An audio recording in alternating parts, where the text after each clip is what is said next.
तैयार नहीं होता, और जब तक शिष्य तैयार नहीं होगा तब तक गुरु कहाँ से आएंगे।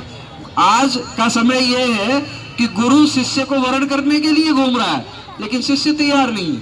भगवान आपके घरों में आ जाना चाहते हैं, लेकिन घरों का वातावरण तैयार नहीं है। भगवान भी तो अपनी दुनिया को ऐसे ही बर्बाद नहीं होने देंगे। उतने प्रेम से उन्होंने मनुष्य को बनाया है, तो वो क्या उसको भटकते हुए देखेंगे? क्या उसको वो अंधकार की गलियों में भटकने देंगे? क्या मनुष्यता का पराभव वो ऐसे ही खड़े देखते रहेंगे? ऐसा नहीं है। भगवान भी दुनिया को बदल देने के लिए तत्पर हो गए। ये समय बदल रहा है, हम आप लोगों को सावधान करना है।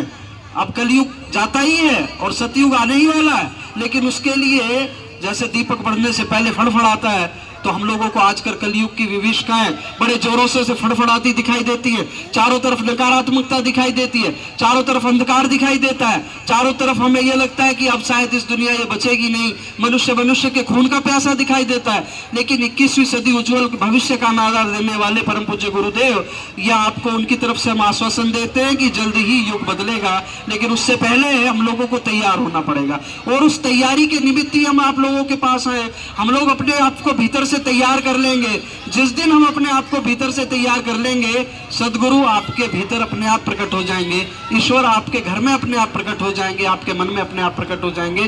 तो ऐसी पवित्रता को हम धारण करें। पवित्रता के प्रतीक दीपक का पूजन हमने किया। 3200 पुस्तकों के रचयिता, 12 करोड़ शिष्य जिनके आज पूरी दुनिया में, वो कोई चमत्कारिक व्यक्ति उनका हम आपको बताने नहीं आए। उनके अनेकों चमत्कार है।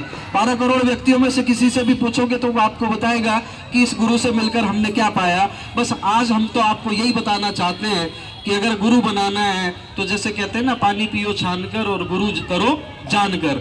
तो गुरु ऐसे ही नहीं। आजकल गुरु बनाने से पहले व्यक्ति सोचता नहीं है, जिसकी बड़ी सी दाढ़ी हो, जिसका रेशम का चोगा हो और जिसके आगे पीछे बहुत सारे भक्त घूमते हो, बड़ी बड़ी गाड़ियों में जो चलता हो, तो व्यक्ति उसको सिर्फ दिखावे भर के लिए कि देखो हमारा गुरु कितना वैभवशाली है, हमने भी इनको गुरु बनाया हुआ है, ऐसे गुरु बना लेते हैं। उनमें आध्यात्मिक गहराई कितनी है वो हम जानने का प्रयास नहीं करते।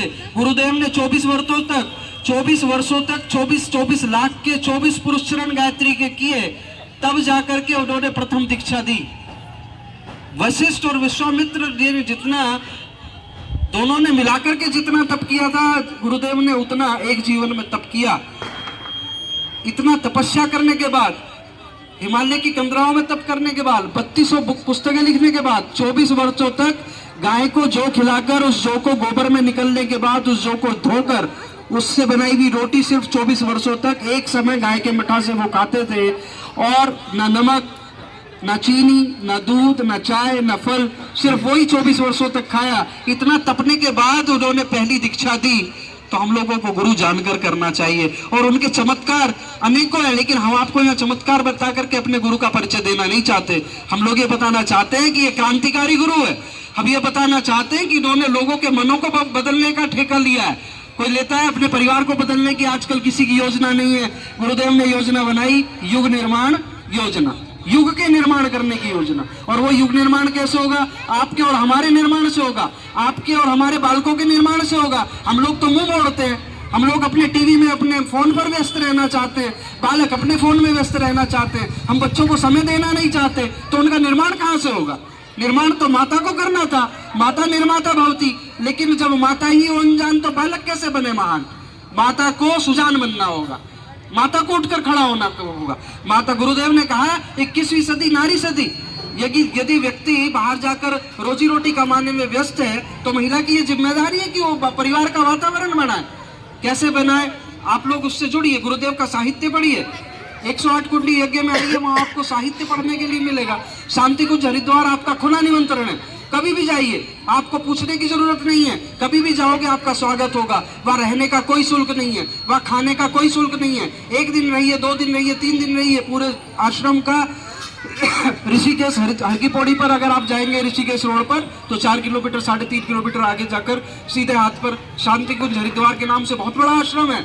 पीले कुर्ते पहने वहाँ आपको बहनें और भाई ऐसे घूमते दिखाई देंगे। और वहाँ आपको कोई संस्था नहीं मिलेगी, कोई गुरु नहीं मिलेगा शिष्यों को मोड़ने वाला, और कोई ऐसा वहाँ पदाधिकारी बैठा नहीं मिलेगा कि ये सेक्रेटरी है और ये फला है। वहाँ आ जाओ, आप जाएंगे तो आपको कहेंगे बहन जी आइए, आ गई आप, और वहाँ जो भाई मिलेंगे वो भैया होंगे, जो बहनें घूमती होंगी वो बहनें होंगे। वो परिवार है, उसका नाम गुरुदेव ने संस्था नहीं बनाई, गायत्री परिवार बनाया। और आज से आप और हम आपको गायत्री परिवार में सम्मिलित होने के लिए, आप आपका कोई गुरु है बनाए रखिए। गुरुदेव ने कहा दत्तात्रेय के 24 गुरु थे, कोई दिक्कत नहीं है। हम नहीं कहते कि आप अपने गुरु को छोड़ दीजिए अगर आपने अपना कोई गुरु धारण किया हुआ है। क्या 2 गुरु नहीं हो सकते? क्या हम 2 जगह से नहीं सीख सकते? सीख सकते। दत्तात्रेय ने 24 गुरु बनाए, कृष्ण जी ने 2 बनाए, सांदीपनी जी को भी बनाया, और देखिए रामचंद्र भगवान ने भी 2 बनाया, वशिष्ठ जी को बनाया, विश्वामित्र को भी बनाया।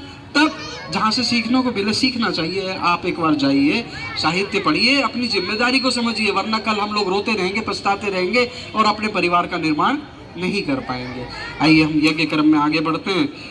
देवताओं का आह्वान हमने किया, गुरु सत्ता का, ऐसी गुरु सत्ता का जिनके सूक्ष्म संरक्षण में ऐसे कार्यक्रम एक नहीं, आज में करीब 40 कार्यक्रम तो दिल्ली में, इस पूर्वी दिल्ली में हो चुके हैं। 40वां कार्यक्रम है ये आज का, मैं आपको बता दूं। और रोजाना 50 से 40 कार्यक्रम इसी तरह के संपन्न हो रहे हैं सिर्फ पूर्वी दिल्ली में। किसके निमित्त? कि अभी हमारी तैयारी 108 कुंडी है 7 से 11 नवंबर तक। और कहाँ? ये रहा पास में। पहले अभी आप लोग को जब कुंभ लगा था वाराणसी कोई गया था क्या आप में से? काशी गए थे कोई? हाँ, देखिए इलाहाबाद में जो कुंभ हुआ था वहां कोई गया था क्या? अच्छा ठीक है, इलाहाबाद में हुआ था ना। हाँ, और वाराणसी पास में ही है, क्योंकि जो वहां जाता है तो वो वाराणसी भी जाता है, इसलिए हम आपने पूछ लिया आपसे।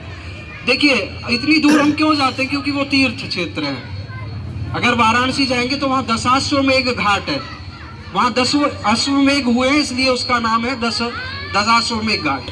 जहाँ भी प्राचीन समय में बड़े बड़े यज्ञ हुए, ऐसे 108 कुंडी यज्ञ हुए और अश्वमेघ यज्ञ हुए, वाजपेयी हुए, राजसूय यज्ञ हुए, आज वहीं पर ये सारे तीर्थ स्थान हैं।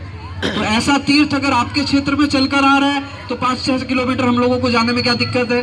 जब हम कई 100 किलोमीटर बुकिंग करा करके जाते हैं, पैसा खर्च करके। गीता कॉलोनी में आगे गांधीनगर में जो रघुवरपुरा रोड है, वहाँ DAV स्कूल है बहुत बड़ा। अगर मेट्रो से जाएंगे तो पिंक वाली जो लाइन है वो ईस्ट आजाद मेट्रो नगर पर उतारती है और वहाँ से रिक्शा जाता है, 2 मिनट में पहुँच जाएंगे वहाँ से। वहाँ ये यज्ञ होगा 7 से 11 नवंबर तक, सुबह 8:30 से 12 बजे तक यज्ञ हुआ करेगा, और शाम को 3 से 6:30 तक पावन प्रज्ञा पुराण की कथा भी होगी, जो परिवार के निर्माण की कथा है। और 7 तारीख को सुबह 8:30 बजे से कृष्णानगर रघुनाथ मंदिर है, बहुत फेमस है, वहाँ से कलश यात्रा भी होगी, बहनें कलश भी उठा सकती हैं। भाई साहब को अगर कोई बहन वहाँ जाना चाहे तो भाई साहब के पास वो नाम लिखा देंगे, बहन जी के पास नाम लिखा देंगे, है ना। अगर आज लिखाना चाहे कलश यात्रा में नाम तो आज भी लिखा सकते हैं, कोई दिक्कत नहीं है। आइए गुरु का पूजन करें, उनका आवाहन करें और उनसे प्रार्थना करें कि आज का दिन जब हमने यहाँ बैठ करके 2 घंटे अपने दिए हैं, तो ये 2 घंटे हमारे जीवन का टर्निंग पॉइंट साबित हो। ये 2 घंटे हमारे जीवन को ऐसी दिशा देकर जाए कि बाहर कुछ भी होता रहे, लेकिन हमारे भीतर का जो प्रकाश, जो दीपक आज हम लोग जलाकर जाएंगे, तो हम लोग ये जिम्मेदारी उठा लेंगे कि अपने परिवार का नहीं बल्कि